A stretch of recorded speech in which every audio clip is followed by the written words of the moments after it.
Roanoke City is asking for people who remember the flood of 1985 to share their stories. It's part of a project that aims to preserve as much as possible about an important moment in the city's history. WDBJ7's Colby Johnson joins us now in the studio with more details. So Colby, what does this project include?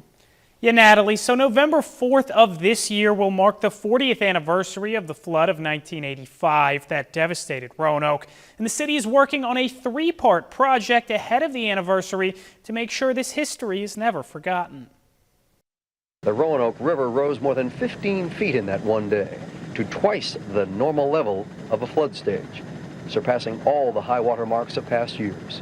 Suddenly, we were simply underwater. The flood of '85 killed 10 people in the Roanoke Valley and caused hundreds of millions of dollars in damage.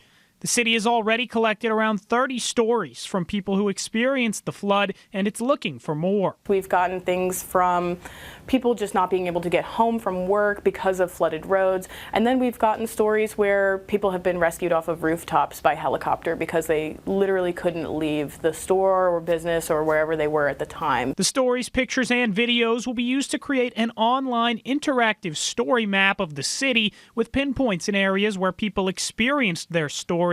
People will be able to click and view the stories and photos at each pinpoint. The city will also be installing markers at various points around the city where the floodwaters were the highest. Different spots where people might be walking around or recreating and see things, as well as potentially doing an audio tour. So people who submit stories and are interested in being formally interviewed, we will record those and potentially have them as like an audio tour while you walk along the Greenway. The final part of the project will be making a newspaper combining articles from the original 1985 reporting with stories that are submitted and information on what the city's stormwater department is doing to better mitigate flooding today. I would just encourage anyone who has any sort of experience with the flood of '85 to submit their story. It's going to be a piece of local history that we get to archive, and it's going to help better inform future floodplain decisions regarding, emergency preparedness and floodplain management and things like that. The goal is to have all three parts of this project complete this fall before the 40th anniversary of the flood in November. You can submit your story and pictures on the Roanoke City website, and the deadline to submit stories and photos is September 1st. Natalie? I'm sure a lot of people have a lot of stories from that day. All right, Colby Johnson, thank you.